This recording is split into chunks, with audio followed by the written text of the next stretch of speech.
rapist o mga manggagahasa, paano nyo makikilala? At ano yung mga katangian nila para nang sa ganon, maaga pa lamang, alam na natin kung iiwasan at kung paano sila tutulungan. Ito nga po pala si Michael Sai, ang inyong dad ng bayan.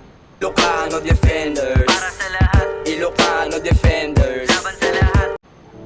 Marami pong mga kabataan at marami pong mga tao ang nagtataka at nagtatanong, paano natin may iwasan ang mga rapists at ano yung mga katangian na magbibigay sa atin ng warning signs or red flags para na sa ganon, hindi tayo maging biktima ng mga ganitong klaseng tao o kaugalian o masamang pagkatao. So ito yung ating mga pag-uusapan at tatalakayin ngayon at ito'y kolekta natin sa mga sinaliksik natin ng iba't ibang mga pag-aaral na ginawa ng iba't ibang mga psychiatrists. Una sa mga katangian na dapat nating tingnan at bantayan, kung yung ating kakilala o lalaking naniligaw sa atin o isa sa mga kaibigan natin ay merong tinatagong galit sa babae. Yan ang number one.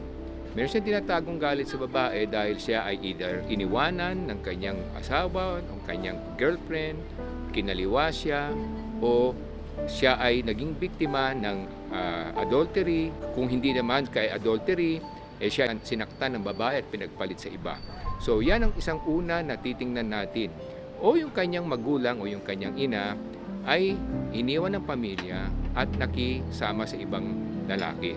So yan ang unang mga katangian na dapat natin tingnan na red flag. Meron siyang tinatagong galit sa mga babae at kadalasan hindi niya pinapakita yan.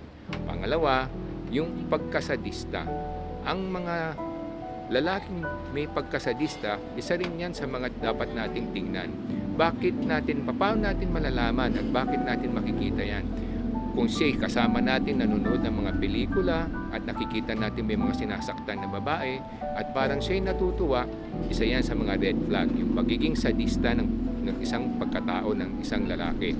Pangatlo, ang isa pang warning sign o red flag diyan ay yung sinasabi nating meron siyang ginagawang pagpaparaos na madalas, yung tinatawag nating masturbation na napakadalas at napakatagal. So parang meron siyang mga tinatagong sexual desire na hindi niya maipakita at lagi niyang inilalabas at pinagpaparaos siya na napakatagal at madalas. So isa yan sa mga warning sign din na dapat nating tingnan. Pang-apat, kung siya'y naging biktima ng sexual abuse nung siya'y bata. Pag siya'y naging biktima ng sexual abuse, isa yan sa mga dapat nating tingnan at bantayan. Kasi yan ang isa sa mga katangian ng mga nagiging rapist.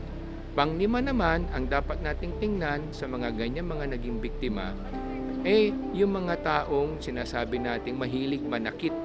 Hindi lang siya sadista, mahilig siyang manakit ng kapwa at mahilig siyang makasakit ng damdamin ng kapwa niya. Natutuwa siya pag siya'y nakakasakit ng damdamin kasi nga meron siyang naging karanasan na nabubuli siya nung siya'y kabataan niya.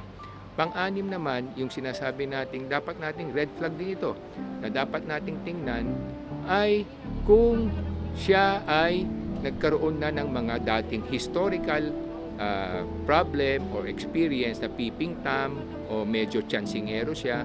So yan po yung mga red flag na dapat nating tingnan para maiwasan natin at habang maaga matulungan natin sila. Either dalhin natin sa psychiatrist, ipagdasal natin sila ng gusto para na sa ganun hindi sila makapinsala sa kapwa. Yan lamang po mga kabayan. Ito po si Michael Sai, ang inyong dad ng bayan. Ilocano Defenders, para sa lahat. Ilocano Defenders, laban sa lahat. Ilocano Defenders, Ilocano Defenders.